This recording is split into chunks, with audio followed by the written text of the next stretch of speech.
Movie inaanza, tunaonyeshwa watu waliokuwa wanaumwa sana, na hapo tunamwona Ongong akiwa anapita katikati ya watu wote hawa. Je, nini kilichokuwa kimeweza kujificha nyuma ya pazia hili zito ambalo hakuna mtu yoyote aliyeweza basi kutegua kitendawili hichi? Basi hii hapa ni episode ya 16. Tuendelee pale tulipokuwa tumeweza kuishia mpaka pale tutakapoweza basi kugundua nini ambacho kilichokuwa kimeweza kutokea mpaka watu wote hawa wakawa wanaumwa. Asa movie yetu inaanza pale ambako bwana mkubwa Ongong alipokuwa amelala, lakini nyakati hizo binti akatamani basi kwenda kuiondoa ile gunguma, lakini kipindi ambacho anaiondoa lengo lake lilikuwa ni moja tu, ili bwana mkubwa Ongong asizidi kuumia kipindi ambacho atapokuwa basi anamuita. Alikumbuka matukio mbalimbali, namna ambavyo ile gunguma ilivyokuwa inamuumiza. Alikumbuka kipindi cha furaha, alikumbuka kipindi cha mateso, alikumbuka kipindi ambacho furaha yake ilipokuwa imeweza kuanza.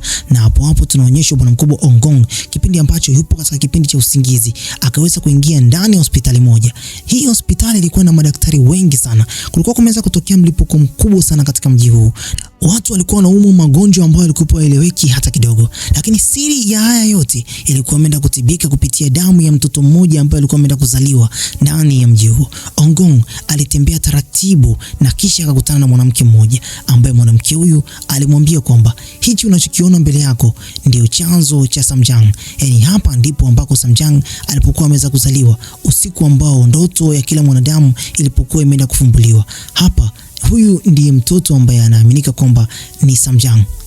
Basi baada ya yote yale aliweza kusikia pia sauti mwanamke yule anajaribu kuweza kumwambia kwamba mlinde Samjang. Hapo akashtuka. Samjang alikuwa anataka kuweza kuitoa ile gunguma katika mkono wake, kisha akamwambia kwamba iache. Ongong alipokuwa basi anajaribu kuweza basi kubishana naye pale, binti naye alikuwa mkorofi kidogo, akamwambia iache. Huko nje tunaonyeshwa bwana mkubwa Yongdae alikuwa anajaribu kuweza kuandalia chakula kizuri, na kisha akashuhudia basi kuweza kuona ndege ambaye ndege huyu alikuwa si ndege wa kawaida. Huyu ndege alikuwa ameweza kufika ndani ya ili jengo, na hakuna ndege yoyote ambaye basi waga anafika katika ile eneo. Huko ndani Ongong bado alikuwa anazidi basi kumwambia binti aachane na hichi kitu ambacho anataka kuweza kukifanya. Ongong alilazimika kuweza kumlazimisha binti asifanikiwe katika hili. Binti alipoanza basi kupiga makelele pale, nguvu zake zilikuwa zimeweza kuongezeka. Akapasua chupa za bia pale, na kisha akawa ameweza kushtushwa pale Ongong. Ongong akamwambia kwamba, "Je, ni wewe ndio umefanya hivi?" Binti akasema, "Mimi? Hapana, sio mimi." Basi wakawa wameweza kupigwa na butwa, wakatoka pale na kuanza kukagua nini ambacho kimeweza kutokea pale. Sasa binti ndio anakuja basi kugundua kwamba uwezo wake kwa hivi sasa ulikuwa umezidi kuongezeka sana, na Ongong alikuwa anajaribu kuweza kumwambia kwamba inawezekana tangu uweze kupata matatizo umeweza basi kupata kile ambacho ni haki yako. Sasa Samjang kipindi ambacho basi anaangalia kile kitanda pale akaweza kupatwa na hasira, na hapo basi akasema kwamba huyu malaya alikuwa amelala katika hichi kitanda. Ongong alishtuka sana, na kisha huyu binti basi kwa mara nyingine tena akafanikiwa tena kupasua tena glasi nyingine pale. Hizi ni hasira ambazo ziko ndani yake. Ongong aliweza kumpigia makofi na kisha akaanza kumpongeza. Binti akagundua kwamba yupo katika kipindi ambacho ana ukuaji mkubwa sana.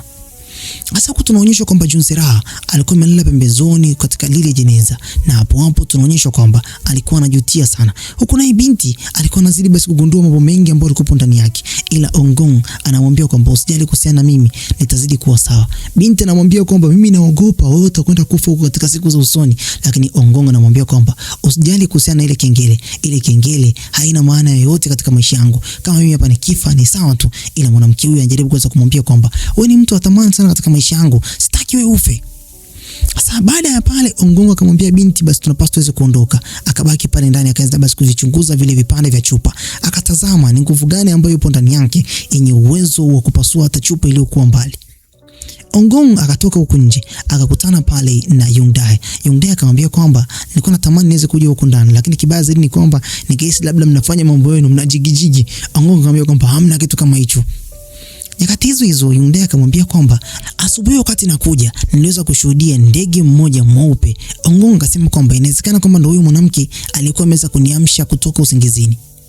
Hasa pale Ongong akamwambia kwamba huyo mwanamke alikuwa ni mwanamke ambaye ananiambia kwamba ni siri kuhusiana na Samjang kipindi ambacho alikuwa ameweza kuzaliwa. Kipindi ambacho anaongea pale wakaweza kusikia sauti ya mtoto. Ongong anasema kwamba hiyo sauti inatoka wapi? Yongdae pamoja na Ongong wakapanda paka pale juu ambako ndege alikuwa ameweza kuonekana. Huyu alikuwa ni mtoto wa kiume tofauti kabisa na yule Samjang. Sasa Hyundai akaweza kumchukua na Ongong akapata majibu kwamba inawezekana yule ndege alivyokuwa ameweza kushuka katika ile eneo basi ndio alikuwa ameweza kumwacha. Wakampeleka mpaka kwake bwana mkubwa Ajus. Ajus anamwambia kwamba huyu mtoto ni wa kwako. Ongong anasema kwamba huyu mtoto sio kwangu. Lakini anasema kwamba mbona kama anafanana na wewe? Ongong anasema kwamba sio wa kwangu, mimi nimempata tu huko. Sasa pale Ajus akawa anasema kwamba kuna changamoto ambayo ilikuwa imeweza kunipata mpaka mwisho wa siku nikaweza kumwachia Junsera. Baada ya Ongong kuweza kupata hasira pale aliweza kuondoka na kisha akasema kwamba huyu mtoto mtabaki naye hapa. Wakawa wanajaribu kuweza kumwambia kwamba kwa nini unatuachia mtoto wako? Mtoto ni wa kwako huyu. Ni sawa na kijana hawezi kuacha mtoto kwa mama yake. Sasa pale tunaonyeshwa kwamba huku bwana mkubwa Ajus alikuwa anakumbuka matukio ambayo yule binti Junsera alikuwa ameweza kumwambia. Alimueleza wazi kabisa kwamba watoto wake bado wako hai. Lakini Ajus anajaribu kubisha na kusema kwamba yule mtoto wa kike inawezekana kwamba alikuwa ameweza kumdanganya. Na kama hajanidanganya nahitaji kuweza kupata uthibitisho. Akawa anamtazama yule mtoto anacheza naye pale, akazidi basi kupata burudani kidogo. Akamwambia Miss Mark amletee mtoto maziwa au chakula chochote kile cha watoto. Sasa huku tunaonyeshwa kwamba bwana mkubwa Professor King Dai alikuja basi kuja kumwamsha huyu Junsera, na Junsera alipokuwa ameweza kuamshwa, baada ya pale wakaenda kudiscuss pamoja na Professor King Dai. Professor King Dai anataka kugundua kwamba huyu mwanamke anaweza kufanya nini. Mwanamke huyo anamwambia kwamba anaweza kufanya vitu vingi sana, ila unapaswa uweze kufanya kitu kwa ajili yangu. Natafuta mwanadamu yote yule kwa ajili yangu mimi. Akamwambia kwamba kuna mtoto ambaye anaitwa Hakiko yuko pembeni yako, na huyo mtoto lazima akufanyie manyanga. Sasa kuna picha moja ambayo ilikuwa pale katika lile eneo, na ile picha ilikuwa ni ya bibi ambaye basi inaaminika kwamba ndo Hakiko wa zamani. Sasa huyu mzee, yani Professor King Dai, kuna uhalifu alikuwa ameweza kufanya hapo zamani. Siku moja yeye pamoja na profesa mmoja, huyu profesa bana, waliweza kuficha moja kati ya kioo kile cha kwa Hakiko, na baada ya kuweza kukificha tunaonyeshwa kwamba katika kile kioo kulikuwa kuna yule bibi kizee. Hii inamaanisha kwamba wamemfungia Hakiko ndani ya kabati. Sasa leo kwa mara nyingine tena huyu profesa mwenzake alikuwa anatamani basi aweze kupewa uongozi na huyu bwana mkubwa, yani inamaanisha kwamba Professor King Dai pale akamwambia kwamba kuna kitu ambacho hujakitambua bado, natamani uende kukiona. Sasa alivyokuwa basi ameweza kusonga naye mpaka huko ndani, akamuonyesha lile kaburi, na kipindi profesa basi anazidi kukagua lile kaburi, alikuwa analifahamu kwamba ni kaburi lililokuwa limeweza kutengenezwa na jiwe. Professor King Dai akaja basi huku akamruhusu huyu Junsera aende basi akafanya mambo yake. Junsera mwili wake kwa hivi sasa ni mdhaifu sana, kwa hiyo alivyoingia kule ndani akamnywa damu. Baada ya muda kidogo kuweza kupita, alipokuwa basi ameweza kuzama ndani pale Professor King Dai alikuta damu nyingi sana pale chini, na kisha Junsera akamwambia kwamba naomba uweze kusafisha hapa chini, na ukishasafisha naomba tuje tuongee. Alioko ndani ni Asenyo, nguvu zake sasa hivi zilikuwa ni dhaifu sana baada ya Junsera kuzidi kupoteza ule uimara wake. Sasa profesa huyu alikuwa amezidi basi kujipatia nguvu sana kwa hivi sasa, kwa sababu alikuwa anamiliki mtu ambaye ni hatari sana. Huku bwana Hyundai alikuwa anajaribu kuweza kumwambia Ongong kwamba kaa ukijua kwamba kuna kitu ambacho si sawa kwa hivi sasa. Yule mwanamke yupo katika jengo la kwake Professor King Dai, na Professor King Dai ni mtu ambaye kwa hivi sasa kwa miaka mingi sana alikuwa anatamani kuwa kiongozi, yani king. Na pale akakumbuka maneno ya kwake Asenyo alivyokuwa ndani ya kwake Samjang. Asenyo alimwambia kwamba nitakapokuwa basi nimeweza kuolewa na wewe nitamfufua dragon, na baada ya kuweza kufufua dragon nitakufanya wewe kuwa kiongozi. Hasa nyakati hizo kuna message ilikuwa zimeweza kutumwa katika lile group ambalo kama unalikumbuka, group walikuwa wameweza kulitengeneza Samjang. Alikuwa ameweza kutuma hizo message nani mpaka huko na ya Juice aliweza kuzipata. Huyu alikuwa ni Asenyo, na pale akaanza kujitambulisha, akaweza kuambia kwamba kama kuna mtu yote yupo karibu na Ongong ampe taarifa zangu kwamba namtafuta. Ongong aliweza basi kuona zile message hata uko naye binti, na maanisha kwamba Samjang alivyoona tu zile message akasema kwamba wewe malaya, karatasi zikaweza kuruka pale. Huyu binti sasa hivi ajikasirika, anakuwa mkali sana, anapeperusha mpaka karatasi. Sasa pale Angju anamuuliza kwamba nini ambacho kimetokea, upepo umetokea wapi? Binti akashindwa kuweza kumjibu. Baada ya hapo basi mambo yote kwenda sawa. Binti alikuwa ameweza kuonekana na Angju kwamba katika kidole chake hakuna tena ile pete. Akamwambia kwamba imekuaje? Akamwambia kwamba labda mmeweza kugombana au nini ambacho kimetokea. Angju anatamani kwamba binti aweze kuolewa. Sasa kumbe bwana mkubwa Ongong alikutana na huyu Junsera juu ya gorofa refu sana huku juu. Sasa akaja akapewa ukweli kwamba huyu binti kumbe bwana alikuwa ameweza kuachiwa na bwana mkubwa, yani Ajus, na Ajus alimwachia kwa sababu alikuwa ameweza kumwambia kwamba watoto wake wapo hai, na hicho basi ndio kigezo ambacho kimeweza kumfanya bwana mkubwa Ajus aweze kumwachia binti huyo. Haijulikani kama binti kweli alikuwa ameweza kumdanganya au binti alikuwa ameweza kumwambia ukweli. Ngoja tuone huko mbele. Sasa pale tunaonyeshwa kwamba bwana mkubwa wa Juice aliweza kufika pale baada ya Ongong kuweza basi kumnganganiza huyu mtoto wa kike aweze kuondoka naye katika lile eneo. Lengo la kwake Ongong ni kwenda kumchoma kabisa, lakini bwana mkubwa wa Juice aliweza kumtetea. Hasa Juice ni kama vile alikuwa ameweza basi kufanya kuwa kituko kwa hivi sasa. Nguvu zake zilikuwa zinazidi basi kupotea. Na baada ya Ongong kuweza kumsikiliza sana Juice akasema kwamba sawa, kama ndio umeweza kuamua hivyo, hamna shida. Kisha akaamua kusepa. Aliposepa tu hivi, binti huyu akajaribu kuweza kumwambia kwamba bwana Juice, akamwambia kwamba niache. Naye Juice akaamua kusepa. Juice sasa huko katika jengo alikuwa na yule mtoto. Hasa pale ndani walikuwa basi wanataka kuweza kubishana kabisa kwa sababu kuna ugomvi ambao bwana mkubwa wa Juice alikuwa ameweza kuanzisha kumruhusu Junsera, yani Asenyo, kutoka kule katika ndoto ya lile jeneza lake mpaka kurudi katika ulimwengu wa kawaida. Hili ni kosa kubwa sana. Hasa Juice alikuwa anajaribu kuweza kuact pale kama vile alikuwa anamjali sana yule mtoto, lakini ukweli wa mambo ni kwamba Juice kwa hivi sasa alikuwa anazidi kuwa dhaifu siku hadi siku. Ongong aligundua lile jambo na alikuwa mkali sana. Mtoto alikuwa anapiga makelele pale kipindi ambacho basi wanazidi kugombana. Akamwambia mtoto nyamaza kimya. Mtoto kweli akanyamaza kimya. Bwana mkubwa pale Juice akasema kwamba wewe unaona mtoto anakusikiliza kile ambacho unakisema. Juice akawa ameweza kugundua kwamba inawezekana kwamba Ongong huyu mtoto ni wa kwake kweli. Huku nje sasa binti ameshindwa kulipia vitu kule juu. Hana pesa. Akakutana pale hivi na bwana mkubwa Piki. Piki akamwambia kwamba ingia ndani ya gari utazidi kukimbizwa huko kama mjinga. Na pale binti alipoingia tu hivi ndani ya gari, Waita ameanza kula naye njugu mzee mchaka. Waita akaweza kuachia. Akafika naye katika chumba ambacho mama yake Junsera alipokuwa basi ameweza kuhifadhiwa. Akaambia kwamba ndoto ya kwake Junsera ilikuwa kwamba siku moja akutane na ndugu zake, lakini wewe nimeweza kukuleta katika siku ya leo kwa sababu mwili huu ni wa kwake Junsera. Naomba kumuone mwanamke huyu. Basi mwanamke anasema kwamba mwili wako Junsera kaa ukijua kwamba hauna nguvu tena. Mwili huu umezidi kuwa dhaifu siku hadi siku. Kwa sababu gani? Sasa hivi nahitaji kula nyama ya mwanadamu. Piki akaambiwa pale kwamba fanya mchakato wako unavyoweza uweze kuniletea mwili wa mwanadamu wa aina yoyote niweze kumla nyama. Wazee, si mnakumbuka kwamba pale kuna yule mzee aliweza kuingia kule ndani na mwisho wa siku kilichokuwa kimeweza kutokea, mzee wa watu aliweza kupigwa meno. Sasa huku bwana mkubwa Ongong alikuwa ameweza kumletea taarifa zile huyu bwana mkubwa Juice, na alikuwa anamuuliza kuhusiana na historia ya kwake Samjang. Anamwambia kwamba unamjua vipi Samjang? Juice anasema kwamba mimi simfahamu vizuri. Mimi nilikutana naye tayari ameshakuwa mkubwa na watu walikuwa wanamchukia. Leo mtafuta Jonathan. Jonathan ndo anajua siri zote kuhusiana na mwanamke huyu. Sasa Ongong akamtafuta Jonathan.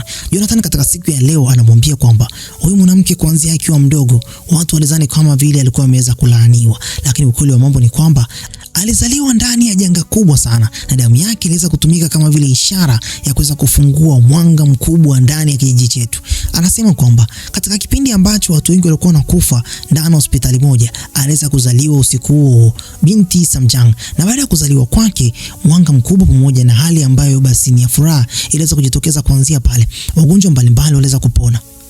Sasa baada ya hapo anasema kwamba kuna daktari mmoja ambaye mpaka kwa hivi sasa yupo katika hiyo hospitali, na amini kwamba ukutana na huyo daktari kila kitu kitakuwa sawa. Akamkumbuka yule mwanamke aliyekuwa ameweza kukutana naye kule katika ndoto.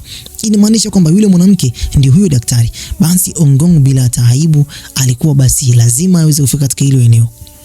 Tunaonyeshwa kwa bwana mkubwa Juice bado alikuwa anazidi kucheza na yule mtoto. Anampenda kinoma noma. Sasa pale Ongong akawa ameweza kufika. Lengo lake ni moja tu. Alikuwa ameweza kufika hapa kwa ajili basi ya kuweza kumchukua yule mtoto. Katika nguo za yule mtoto kulikuwa umeweza kuandikwa jina la hospitali ile alikuwa ameweza kuambiwa na bwana mkubwa Jonathan. Basi pale basi akasema kwamba katika siku ya leo naomba basi tuweze kuishia hapa. Huyu mtoto mtaweza kuondoka naye.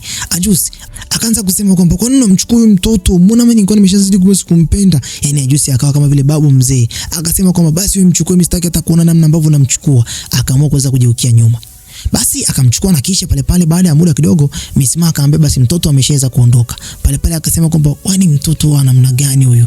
Yani huyu ni mtu wa namna gani? Yani anamchukua mtoto ambaye nilikuwa nimeshaanza kumzoea hapa ndani na ameshaanza kunipenda. Nusu siku tu ameshaanza kupata wivu. Sasa baada ya hapo tunaonyeshwa huko hivi Juice aliweza basi kumfuata Mr. ACA. Alivyomfuata lengo lake ni moja tu. Siku hii ya leo alikuwa basi amefika hapa kwa lengo moja. Anataka kuweza kugundua kwamba je, kipindi ambacho mke wake alipokuwa basi ameweza kupewa ile adhabu, je, mtoto wake alipelekwa wapi? Kwa sababu mtoto wake alikuwa ameweza kupewa roho za binadamu wengi sana na anaamini kwamba mtoto wake bado yuko hai. Maneno haya yote alikuwa ameweza kutoka katika kinywa cha kwake Junsera. Basi huyu Mr. AC alikuwa anacheka lakini Ajusi katika siku ya leo alikuja pale na sura ambayo ni nzito. Yaani uso wa May anamwambia kwamba naomba uweze kunieleza ukweli. Sasa Mr. AC akamwonyesha moja kati ya faili ambalo ni mwanamke mmoja alikuwa ameweza kusababisha majanga yote haya. Anaitwa Kim Seung Yoon. Huyo mtu ndo anasemekana kwamba alikuwa ameweza kumuua mtoto wake bwana mkubwa wa Ajusi. Sasa Mr. AC anasema kwamba unachokiulizia naomba uweze kukiacha kwa sababu adhabu ilishatolewa na kila mtu alishakuwa ameweza kupatiwa kile ambacho ni haki yake. Sasa Ajusi akasema kwamba lazima uweze kuniambia kwamba roho ya mtoto wangu imekwenda wapi. Pamoja na yote ambayo alikuwa anajaribu kuweza kumuuliza pale bwana mkubwa Mr. AC akaweza kuambia ukweli, ila akamwambia kwamba muda utasema ukweli. Sasa tunaonyeshwa kwa hivi bwana Mr. AC alikuwa anakula zile biskuti ambazo Ajusi alikuwa ameweza kumpa. Na huko alikuwa na Rasco. Pale walikuwa wanajaribu kuweza kucheka sana. Wanasema kwamba mama yake Rasco alikuwa ameanza kutafuta upanga. Na Rasco anasema kwamba amekaa kwa muda mrefu sana. Na kisha basi Mr. AC alikuwa anazidi basi kujipatia chakula pale zile keki. Akamwambia kwamba kula, dogo akasema kwamba hapana. Sasa huyu mwanadada Samjang alikuwa ameweza kukaa zake pale katika benki moja hivi, katika ile eneo la counter. Akapita mwanamke mmoja nyuma yake. Huyu mwanamke alipopita tu, Samjang kwa hivi sasa ana uwezo ambao si wa kawaida. Akaiona future ya mwanamke yule alivyokuwa basi analia. Alikuwa ameweza kumtumia mtu mmoja pesa na huyo mtu alikuwa tapeli. Basi pale akamwambia yule tela pale, akamwambia bana, naomba ukamfuate yule mwanamke. Yule mwanamke ni kama vile anaenda kutapeliwa muda so mrefu. Anawatumia watu pesa, watu wa mitandaoni. Sije ndio wale watu watuma hela kwenye namba hii. Baada ya kwanza kumwambia akamwambia kwamba najua kwamba itaonekana kama vile kitu ambacho si cha kawaida, lakini naomba uende kumwambia huyo mwanamke. Sasa huyo mwanamke akafuatwa pale na moja kati ya mfanyakazi ambaye ni security akamwambia kwamba huwezi kumtumia mtu pesa kwa sababu alikuwa tayari amekupigia tu simu. Huyo mtu mjui. Kwa hiyo basi akaweza basi kufanikiwa binti akasema kwamba kumbe bado basi nina hii nguvu. Akafurahi sana. Sasa kumbe bwana huko ofisini bwana mkubwa Ongongo alikuwa ameweza kufika na akawa basi amekuja na yule mtoto pale. Anaulizwa Angju, vipi? Binti anakuja saa ngapi? Anasema kwamba anakuja sasa hivi. Ameenda huko benki. Sasa Angju ndo akamuuliza pale Ongongo, vipi? Mbona umeweza kumvua tena binti pete yake? Angju anasema kwamba hiyo kitu ambacho sio cha kumvua mwanamke ukishamvalisha bana. Ongongo anamwambia hivi, kwa nani ambaye ameweza kuambia? Anaambia kwamba nimeona umemvua ile mtoto pete ile. Wewe ni mjinga Kwa nini umemvua mwanamke pete? Akamwambia kwamba hebu achana na hayo mambo. Naomba uweze kumwangalia yule mtoto mpaka pale ambapo basi nitaweza kufika hapa. Akamwambia sawa. Lakini akamwambia hivi, naomba umvalishe tena ile pete mapema sana. Basi Ongongo akaenda kuitafuta ile pete katika kile kicheteso ambako kule ndani alikuwa ameweza kuiacha ile pete. Na pale Rasco akamwambia kwamba unapaswa uweze kunilipa. Nimeweza kutunza hiyo pete huko ndani kinoma. Ongongo akamwambia bana, mimi bana sina hela. Katika siku ya leo wewe fanya juu chini, lakini mimi sina hela. Sasa akamuuliza vipi, mamako yuko wapi? Akamwambia kwamba mama ameenda kutafuta upanga. Ongongo anaanza kupata mawazo. Akaambia kuanzia lini? Akasema kwamba kuanzia ile siku ambayo Samjang alikuwa ameweza kuiona ile poti ilivyokuwa basi inazidi kutoa mwanga. Yaani kile chungu. Ongongo akaanza kupata mawazo kinoma. Akakumbuka kwamba Samjang alimwambia kwamba aliweza kuona dunia ikiwa imeweza kupata matatizo makubwa sana. Na kisha hapo akamwambia kwamba Rasco, mama yako akirudi tu, hapo naomba uweze kunipigia simu niweze kufika. Akamwambia kwamba pesa yangu. Ongongo akamwambia basi sawa, nitakulipa pesa yako ila unipigie. Huku basi Junsira, yani Asenyo, alikutana tena kwa mara nyingine pamoja na bwana mkubwa wa Ajusi. Ajusi anamwambia kwamba niambie ukweli. Kama unanidanganya nijue kama basi mimi hapa mimi nadanganya nimeshaonekana kama mimi mtoto. Niambie ukweli. Je, watoto wangu wako hai au wako hai? Huyu mwanamke anaambia bwana, watoto wako yuko hai na ana nguvu kabisa. Na kuna siku nitakuja basi kukuonyesha. Basi Ajusi akaingia tena mkenge, akazidi kumwamini. Huku Ongongo ndo anamuonyesha basi Samjang yule mtoto. Anamwambia kwamba huyu mtoto sio wa kwangu bana, acha kuniangalia vibaya hivyo. Huyu mtoto ni mtoto ambaye ana siri juu yako wewe. Binti anambia siri gani? Anambia basi naomba tuweze kuongozana mpaka kwa mtu mmoja ambaye mtu huyu alikuwa ndo ameweza basi kunipa huyu mtoto. Wakatimbia mpaka katika hospitali moja ambayo hiyo hospitali binti aliweza kufika tu pale. Akasema kwamba mimi naifahamu hiyo hospitali. Pale Ongongo akamwambia kwamba wewe ulizaliwa hapa. Binti akasema kwamba najua mimi nilizaliwa hapa. Sasa hapo binti akaanza kusema kwamba zamani watu walikuwa wanasema kwamba mimi hapa nilikuwa nimeweza kuachiwa laana. Na hiyo laana ilianzia katika hospitali hii. Wakazama mpaka ndani. Kipindi ambacho Ongongo anazama ndani, akaanza kupata kumbukumbu ya yale matukio. Na hapo binti akasema kwamba inasemekana kwamba laana yangu ilikuja pia na baraka.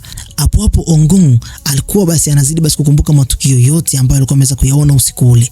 Na kisha wakamuona mbele yao yule daktari. Hapo yule daktari akasema kwamba nashukuru kwamba umeweza kumrudisha yule mtoto. Akamwambia kwamba Samjang, nashukuru pia kwa wewe kuweza kufika hapa. Hapo akawa anajaribu kuweza kuongea na yule mtoto, anasema kwamba haikuwa hata wakati wako wewe kuweza kuzaliwa, lakini wewe umeweza kuwa kama messenger au kuweza kuniletea watu wao.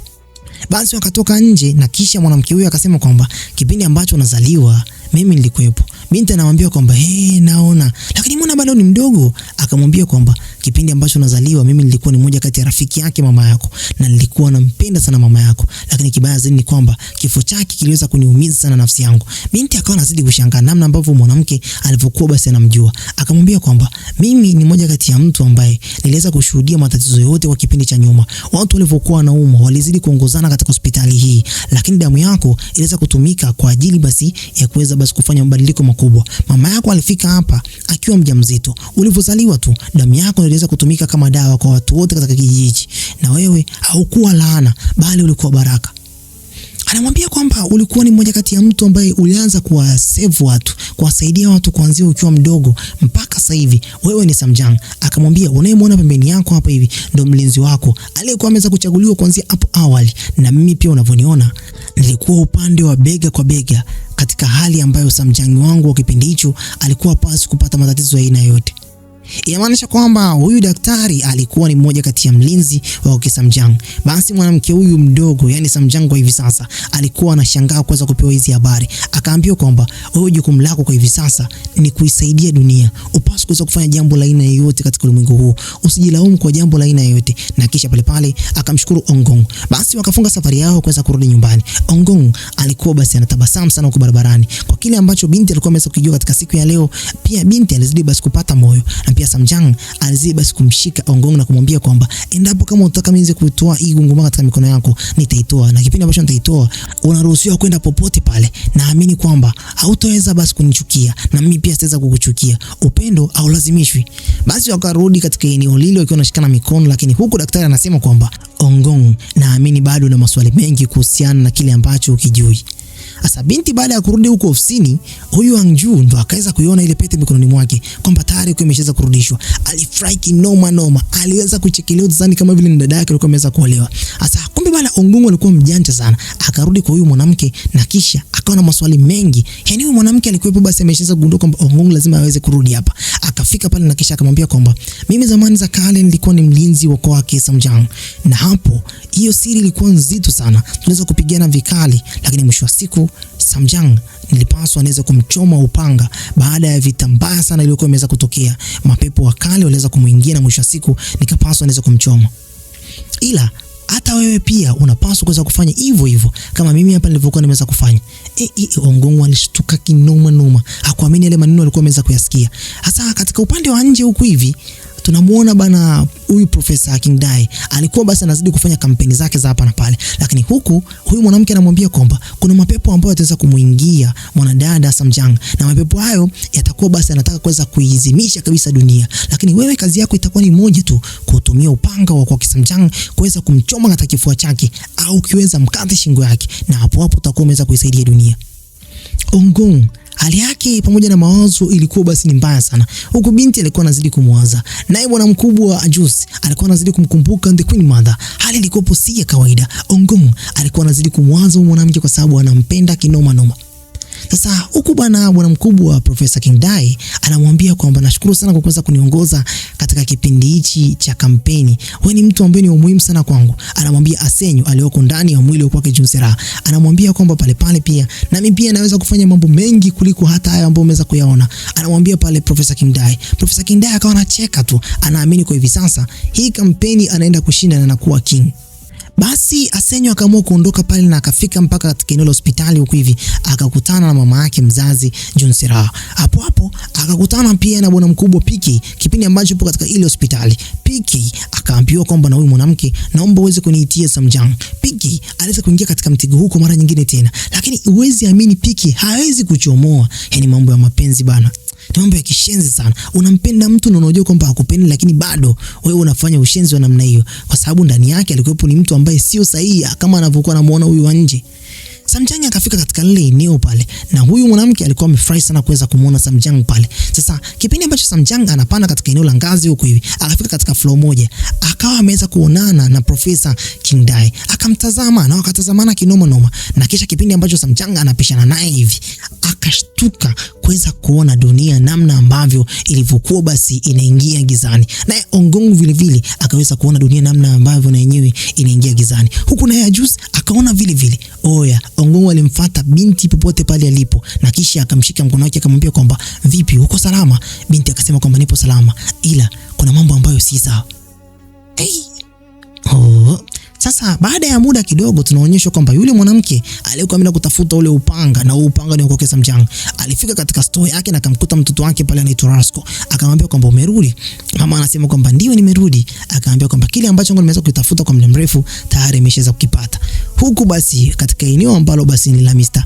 SA. Sasa Mr. SA katika siku ya leo alikuwa anafurahia kitu kimoja tu, kitu ambacho ni cha siri katika maisha yake. Hichi ndio ule upanga ulipokuwa umeweza kufikishwa katika ofisi yake. Sasa baada ya mwanamke kuweza kufikisha ule upanga, akawaambia wenzake, hawa ni wafanyakazi ambao wanafanya kazi katika ofisi ya kwake Mr. SA. Hawa wote wanamtukuza Mungu wao wanayemwamini, sio Mungu wetu sisi tunayemwongelea hapa. Sasa akainua ule upanga na kusema kwamba nashukuru sana kwa upanga kwa kisa mchango weza kufika. Ongong naye akafika pale pale akasema kwamba ndo akamnyang'anya pale Mr. SA na kisha akarudi nyuma. Aliporudi tu hivi nyuma akashikilia ule upanga. Alikuwa ameweza kumnyang'anya. Akaambia kwamba upanga tayari upo katika mikono yako. Ongong akasema kwamba ndio upo katika mikono yangu. Na ulijuaje kwamba unatakiwa uweze kumuua Samchang? Ongong anasema kwamba nilishaambiwa na mwanamke mmoja ambaye alikuwa mlinzi wa Samchang. Hasa pale pale wakajaribu kuweza kumpa amri kwamba kuanzia hivi sasa utakuwa ni mmoja kati ya mtu ambaye unaenda kufanya kazi maalum kwa ajili ya Samchang, kwenda kumteremsha kipindi ambacho atakuwa ameweza kuingia katika matatizo. Tunakuamuru wewe ndio mtu ambaye tunakutegemea katika dunia hii hivi sasa. Ongong alipotea pale. Huku akabaki akiwa anapiga zao makofi, lakini ukweli wa mambo ni kwamba Ongong alichukua ule upanga na kwenda nao katika eneo ambalo basi la bustani huko hivi. Akawa ameweza kushikilia huyu mwanamke ambaye anaitwa Great Grill. Sasa huyu mwanamke alikuwa ameweza kufika pale. Alipofika pale akamwambia Ongong, kama unavyojua ombi langu la mwisho ambalo Ongong ameweza kukuambia kwamba nitakuomba ni ombi hili hapa. Naomba na mimi pia niweze kufa katika kifo ambacho upanga huo ni upanga wa heshima.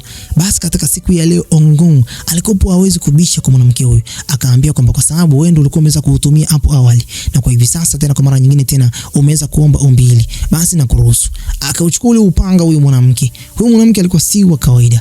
Akaamua basi kuweza kuongea maneno yake kisirisiri pale pale, huku akaurusha juu. Aliporusha juu, upanga uliweza kumrudia katika kifua chake na kisha baada ya muda kidogo akaweza kutabasamu. Upanga ule uliweza kumpoteza kabisa yule mwanamke na kisha hapo hapo Ongong akaufuata pale akaweza kuchomoa. Ongong ataweza kumuoa mwanamke au itakuwaje? Ndilo swali ambalo hata Mr. SA naye anamuuliza huyu mama yake Rasco. Je, kama Ongong asipofanya hivyo dunia itakuwa katika hali gani? Hili ni swali ambalo la muhimu sana. Sasa kumbe bwana Ongong alienda basi katika bustani yake ya siri kabisa, akauchomeka upanga katikati ya jiwe na hapo hapo akaweza kuotesha majani ili upanga uweze kufichwa.